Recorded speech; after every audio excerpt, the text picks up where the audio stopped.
কর্ণ চ্যাটার্জি আর কাবিরকে ধরে উচিত শিক্ষা দিল পরশুরাম। হ্যাঁ বন্ধুরা, এমনটাই দেখা যাবে। বিস্তারিত জানতে ভিডিওটিতে লাইক দিয়ে চ্যানেলটি সাবস্ক্রাইব করে দেখতে থাকো।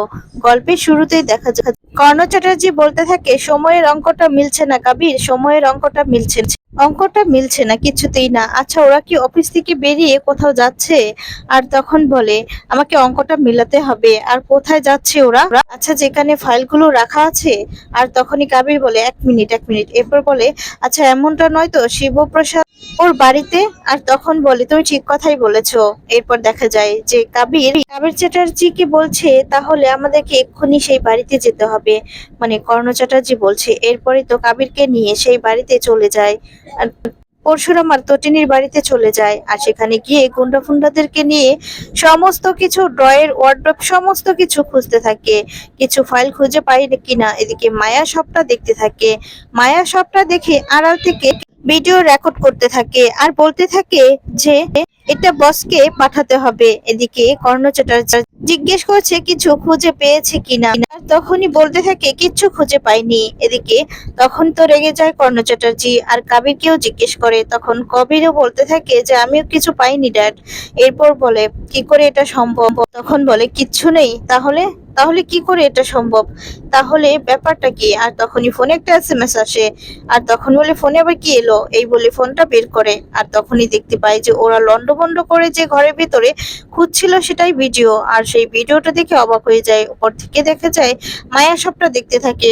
আর তখন বলতে থাকে, এ কি, এই ভিডিওটা কে করলো? এই ভিডিওটা কোথা থেকে এলো? এখানে এলো কি করে? আর তখন এটাই ভাবতে থাকে। তখন খুঁজতে থাকে যে বাড়ির ভিতরে কেউ আছে কিনা। তখন বলে, এই দরজাটা তো খোলা, তার মানে কি এই দরজাটা কেউ ছিল? আর তখনই দরজার পাশে গিয়ে খুঁজতে থাকে। আর তখন বলে, এই এখানে কে? কে এখানে? কিন্তু কাউকেই খুঁজে পায় না। মায়া আড়ালে লুকিয়ে পড়ে। তারপর বলতে থাকে, নিশ্চয়ই আমাদের উপর নজর রাখছে কেউ। আমি তোমাকে বলছি কাবির। আর তখনই দেখা যাবে যে কর্ণ চ্যাটার্জি কে ফোন করেছে পরশুরাম। আর তখন পরশুরাম বলতে থাকে, এ কি, আপনাকে তো ইন্টারন্যাশনাল খেলোয়াড় ভেবেছিলাম, কিন্তু এখন তো দেখছি যে আপনি সিসকে চোর। আর তখন বলে যে, কি বলছো কি? তখন বলে, নাম্বারটা দেখুন, কে তুমি? এরপর বলে, আরে আপনি তো নাম্বারটাই দেখেননি। পরশুরাম বলছি। তখন বলে কর্ণ চ্যাটার্জি, এভাবে চললে কোম্পানির সাথে যে আপনার সাথে ডিলটা আছে না, সেই ডিলটা যে ভেঙে যাবে। আর তখন বলে, ডিল? এরপর বলে, হ্যাঁ আমি কিন্তু বলে দিব, সবটা বলে দিব। এখন মনে হচ্ছে যে আপনার সঙ্গে হয়তো বা আর বিজনেসটা করা হবে না। আর তখন বলছে, কি বলছো তুমি? হ্যাঁ, কি বলছো তুমি? তখন বলে, মানে কি বলছি? আচ্ছা, আপনি আপনি আমার বাড়িতে কি করছেন? হ্যাঁ, কি করছেন আমার বাড়িতে? তখন বলে, ও, সেই কনফিডেন্সের ফাইলটা খুঁজছেন তাই তো? আর সেই ফাইলটা কোথায় আছে সেটাই খুঁজছেন তো? কোথা থেকে 2 নম্বরে টাকা আসে সমস্তটাই তো? আর তখন বলে, নারী পাচার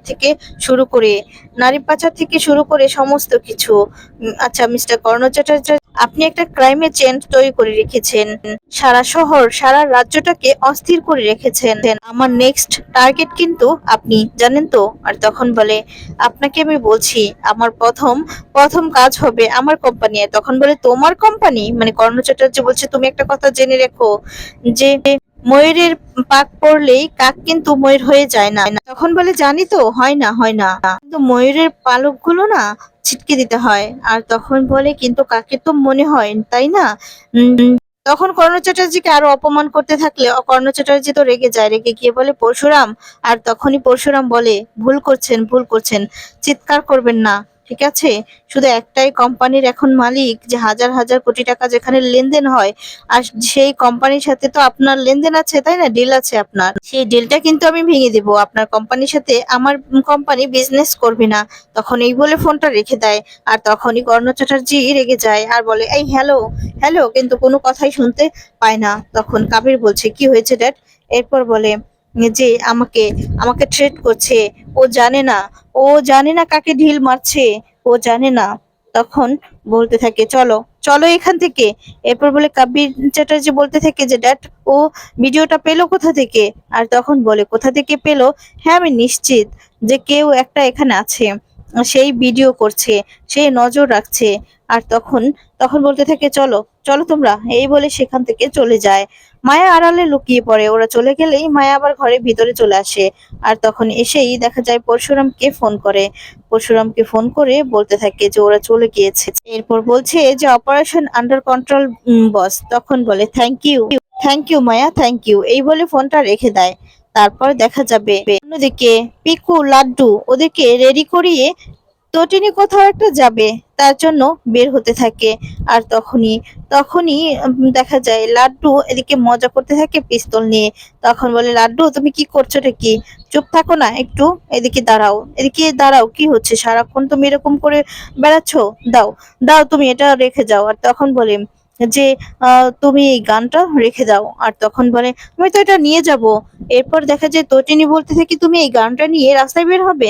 আর তখন বলে আমি তো গাড়ি করেই যাব, তাহলে নিয়ে গেলে সমস্যাটা কি? আর তখন বলে হ্যাঁ, আমি গাড়িতে করে যাব। তটিনী বলে কি বলছোটা কি? এরপর বলে কত বড় কার আছে, আর সেই কারে করে যাব না? আর তখন বলে না, আমরা বাসে করেই যাব।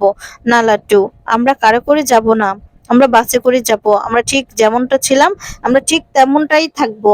আমরা কেউ কেউ কিছু বদলাবো না। পিকু তখন বলে কেন বদলাবো না, এত সুন্দর ড্রেস পরেছি, সেজেছি, যাই না মাম্মি। তখন বলে না পিকু, আচ্ছা তোমরা এত কথা কেন বলছো? তখনই সেখানে তটিনীর বাবা আসে। এসে তখন বলে কিরে, ওদেরকে এত বকাচকা করছিস কেন, কেন বুঝতে পারছি না। আর আমার নাতি নাতনিদের কিন্তু বকাচকা করা একদম চলবে না। তখন ওরা খুশি হয়ে যায়। আর তখন বলে কি লাড্ডু, দাদু ভাই কেমন আছো? তখন বলে ভালো আছি দাদু। এরপর দেখা যায় বলতে থাকে কিরে, কি পোশাক পরিয়েছিস, এত ভালো ভালো স্যুট বানিয়ে দিলাম সেগুলো পরাও, কি পরিয়েছিস? আর তখনই কাকিমণি সেখানে আসে। এসে তখন বলে যার যা ক্লাস সে তো সেটাই করবে, তাই না? তো টেনি তো তখন রেগে যায়। আর কাকিমণি বলে সেটা তো ফুটে বেরই হবেই, তার চলা পোশাক আশাকে। আর তারপর দেখা যাবে যে বলছে ছিল তো একটা নিম্ন বস্তিতে মানে কালচার, প্রায় বস্তিই বলা যায় ওদেরকে। আর তখনই কথা শুনে তটিনী রেগে যায়, রেগে গিয়ে বলে ঠিকই বলেছো কাকিমণি, জানো তো আমরা যে বাড়িটায় থাকতাম সেই বাড়িটা না একটা বস্তিই বলা যায়।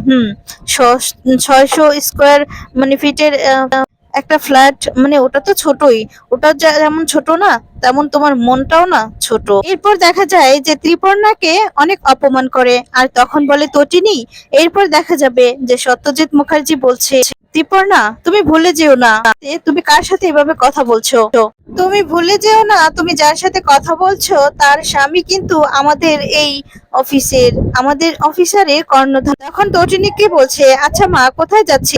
তখন বলে ড্যাড একটা কাজ আছে তাই বের হচ্ছে। আর তখন বলে তোর জামাই কোথায়? এরপর বলে ও তো মনে হচ্ছে অফিসে হয়তোবা, আর আর ও ফিরবে, আমি রাস্তায় মিট করে নিব। তখন বলে ও আচ্ছা ঠিক আছে। আর তখন বলতে থাকে আমি ড্রাইভারকে বলে দেই।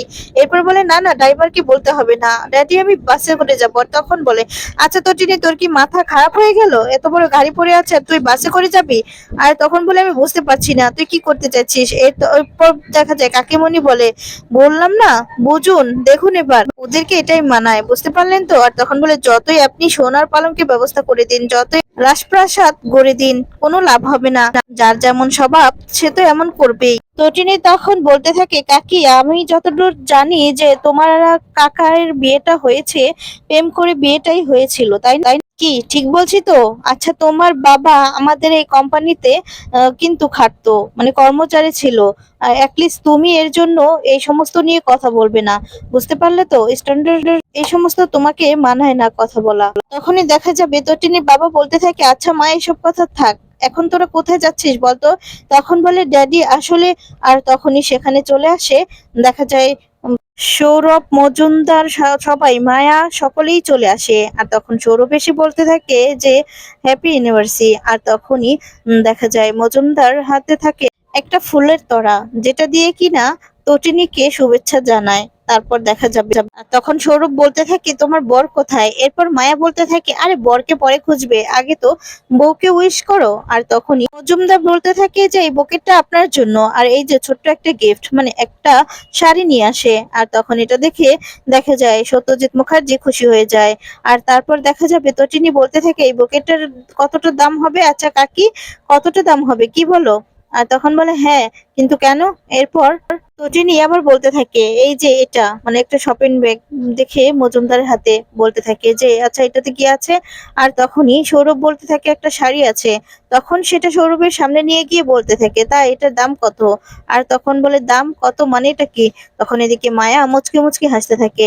আর তখন বলতে থাকে প্রাইস প্রাইস কত কত জিজ্ঞেস করছে আসলে কি বলুন তো আমাদের এখানে না আবার সবকিছু টেনে মেপে এরপর ওজন করে সমস্ত কিছু নেওয়া হয়। মানে কাকে দিচ্ছেন সেটা দেখতে হবে তো। তটিনী গাঙ্গুলি, তটিনী গাঙ্গুলিকে দিচ্ছেন। মুখার্জি ইন্ডাস্ট্রির কর্ণধার শিবপ্রসাদের স্ত্রী তটিনী গাঙ্গুলি, তার তো একটা ক্লাস আছে, ক্লাস দেখে এগুলো দিতে হয়। আপনারা না বোঝেনি নাকি কাকি, ঠিক বলেছি তো। আর তখন বলে ক্লাস মেপে দিতে হয় তো। তখন বলে কি বলো। এরপর বলে তাই না, তখন বলে হ্যাঁ। এরপর বলে কারেক্ট, আমি না এটাই বোঝার চেষ্টা করছি। আর তখন মজুমদারের হাতে নিয়ে সেই গিফটটা সেই শাড়িটা দিয়ে দেয়। আর বলে আমি না এটা নিতে পারবো না, আমাদের এখানে সমস্ত কিছুর সাথে ম্যাচ করে তারপরেই জিনিসপাতি নেওয়া হয়। আর তখন বলে আপনি কিন্তু আমাকে অপমান করছেন। তখন বলে আমি তো কোনো অপমান করছি না, আমি যেটা এখানে হয় সেটাই বলছি, এখানে এটাই হয়। সৌরভ তখন বলে কষ্ট করে এলাম আর আপনি এভাবে অপমান করছেন। আর তখন বলে কষ্ট একদম না, আপনার এখানে কোনো কষ্ট করেননি, কোনো কষ্ট করতে আসেননি, আপনারা তো এখানে এসেছেন দেখতে সমস্ত কিছু ঠিক আছে কিনা। আপনারা এখানে এসেছেন দেখতে যে তটিনী গাঙ্গুলি ঘুরে দাঁড়িয়েছে কিনা। আপনারা এখানে এসেছেন এটা জানতে যে তটিনী আবার তাদের বাচ্চাদেরকে নিয়ে থানায় গিয়েছে কিনা। আর তখন বলে আপনারা এখানে এসেছেন যে পুরনো ফাইলগুলো আবার ওপেন হয়েছে কিনা। আপনারা এসেছেন যে এটা নিশ্চিত করতে যে পুরনো পুরনো মানে ফাইলগুলো সবকিছু ধামাচাপা পড়েছে কিনা। আর আপনারা এটাও জানতে এসেছেন যে নন্দিনী মুখার্জি এই বাড়ি থেকে বিদায় হয়েছে কিনা, তার শ্বশুর বাড়িতে ঠিক মানে ভালো করে প্রবেশ করেছে কিনা, এটা জানার জন্যই তো এসেছেন। আর হ্যাঁ, আপনারা তো এটাও জানতে হবে যে সামনে আপনাদের কোনো মানে আপত্তি আছে কিনা। আসলে সামনে তো ডেট, সামনে তো আপনাদের ডেট আছে তাই না।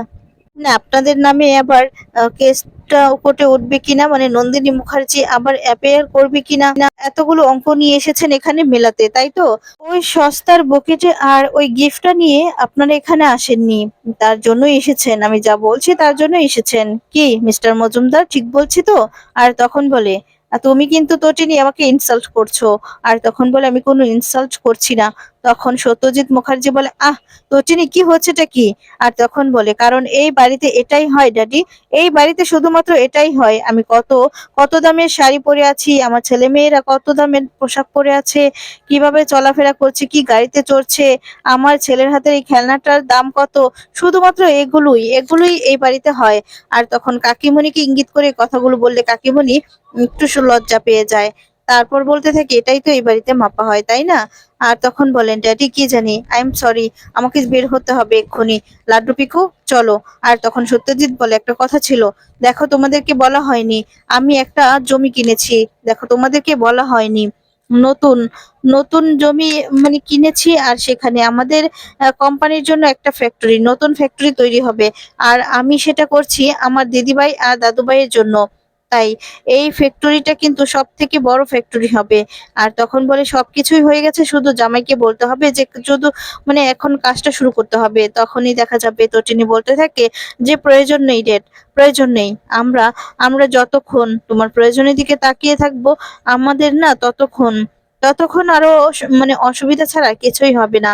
আর বিশ্বাস করো ড্যাডি আমরা এমনিতে ঠিক আছি, ঠিক আছি, আমরা আমরা ভালো আছি ড্যাডি, আমরা ভাতে ডালে বেঁচে আছি, আমাদের কোনো প্রয়োজন নেই এই সমস্ত। তখন বলে তটিনী তুমি, এরপর বলে বললাম তো প্রয়োজন নেই।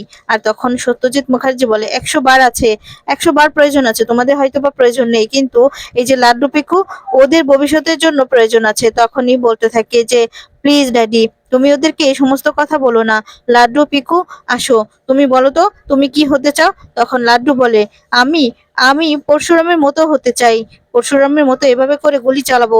তখন বলে ভেরি গুড, দেখেছো তো ড্যাডি, ও চাকরিজীবী হতে চায়, ও মিশন সাকসেসফুল করবে। আর তখন পিকুর কাছে যায় টটিনি। এরপর বলতে থাকে তুমি কি হতে চাও পিকু। এরপর বলে আমি আমি তো টিচার হতে চাই মম। আর তখন বলে ভেরি গুড, দেখেছো তো ড্যাড, ও টিচার হতে চায়। আর এরকম করে কিন্তু ওরা ওদের মিশনটা কমপ্লিট করবে। আর তুমি এরকম ফ্যাক্টরি বানানোর কথা বলো না ওদের নামে। তখন বলে আমি বুঝতে পারছি, আচ্ছা না আচ্ছা, ওগুলো বাদ দাও তো, ওগুলো পরে দেখা যাবে, যে কি করব, আমরা বসে দেখবো। কিন্তু এখন বলো তো, তোমাদের তোমাদের অ্যানিভার্সারির জন্য তো একটা পার্টি করতে হবে নাকি? তখন বলে পার্টি তো হচ্ছে। এরপর বলে পার্টি হচ্ছে কোথায়, কোন রেস্টুরেন্টে? আর তখন বলছে কোনো রেস্টুরেন্টে নয় বাবা। আর তখন বলছে কোথায়? এরপর বলতে থাকে ওই তো রাস্তার ধারে একটা ফাস্টফুডের দোকান আছে, সেখানে খুব ভালো মাটন তৈরি করা হয়। আর সেগুলোই তো পছন্দ করে লাড্ডু পিকু। আমরা সেখানেই যাব। আমরা ঠিক আগে যেভাবে খেতাম, আগে যেভাবে পালন করতাম, ঠিক সেভাবেই পালন হবে। তখন বলে কি বলছোটা কি তুমি? তোমার ওনার একটা আমরা পার্টি রাখি বাড়িতে বা কোথাও কোনো ক্লাবে? তখন বলে না ড্যাড, তার কোনো প্রয়োজন নেই। এরপর বলে কি বলছো? এরপর বলে হ্যাঁ, আমরা সবাই যাচ্ছি তো, আমরা সবাই সেখানেই পার্টি করব। এরপর তো তিনি বলতে থাকে যে আমরা ওগুলো নিয়েই ড্যাড খুব খুশি, আমাদের ওটাই মানায়। তখন বলে বের হচ্ছি লাড্ডু পিকু, চলো। আর তখনই মজুমদার বলতে থাকে তাহলে আপনি গিফটটা নেবেন না? আর তখনই মজুমদারের কাছে আবার যায় আর বলে মিস্টার মহেতোষ মজুমদার, আপনি হয়তো বা আমার কথাটা বুঝতে পারেননি। আমি আপনার থেকে গিফটটা নেব না, বুঝতে পারলেন তো? তাছাড়া আপনার কাছ থেকে, একটা ক্রিমিনালের কাছ থেকে না। আর তখনই মায়া বলতে থাকে যে ম্যাম। এরপর মায়ের কাছে যায় আর বলে কি মায়া? এরপর মায়া বলতে থাকে হ্যাপি অ্যানিভার্সারি। আর তখন বলে থ্যাংক ইউ মায়া। এরপর বলতে থাকে যে থ্যাংক ইউ ভেরি মাচ। আর তোমার বস কোথায়? তখন বলতে থাকে এদিকে সৌরভ যে বস নেই, ও বিআরএস নিয়ে নিয়েছে। আর তখন বলতে থাকে ও আচ্ছা, আমি তো আবার আজকাল ভুলে যাই, তাই মনে থাকে না আর কি। এই বলে তটিনী হাসতে থাকে। আর তখন বলে আমি না আসলে কি বলো তো, মাঝে মধ্যে একদম ভুলে যাই। আচ্ছা মায়া, বলছে কি তুমি কিছু জানো ও কোথায়? আর তখনই দেখা যাবে এদিকে কাকিমণি বলতে থাকে কোথায় আবার? হয়তোবা ঠ্যাংয়ের উপর ঠ্যাং ঝুলিয়ে হয়তোবা কর্পোরেট বাবু হয়েছে, বিনা কোম্পানি কমিশন, মানে শুনেছিলাম, তারপর শুনলাম যে স্পেশাল অফিসার, তারপর আবার কর্পোরেট বাবু। খুব ভালো। এই কথা বলেই হাসতে থাকে আর বলতে থাকে কত রঙ্গই না দেখবো। তটিনী তো খুব রেগে যায়। তারপর দেখা যাবে যেদিকে সত্যজিৎ মুখার্জিও সবটা দাঁড়িয়ে শোনে। এরপর মুচকি মুচকি হাসতে থাকে সৌরভ মজুমদার সকলেই। তারপর তটিনী আর কিছুই বলে না, ওখান থেকে বেরিয়ে যায়। অন্যদিকে দেখা যাবে যে পরশুরাম সমস্ত ফাইলগুলো দেখছিল। ঠিক তখনই আরেকজন সেখানে চলে আসে, অফিসেরই একজন স্টাফ। আর তখন বলতে থাকে স্যার। এরপর বলে হ্যাঁ বলুন। আর তখন বলে স্যার ভিতরে আসবো? এরপর বলে হ্যাঁ নিশ্চয়ই। আর তখন বলতে থাকে স্যার, মিস্টার কর্ণ চ্যাটার্জি আর কাবির চ্যাটার্জি, তার ছেলে এসেছে।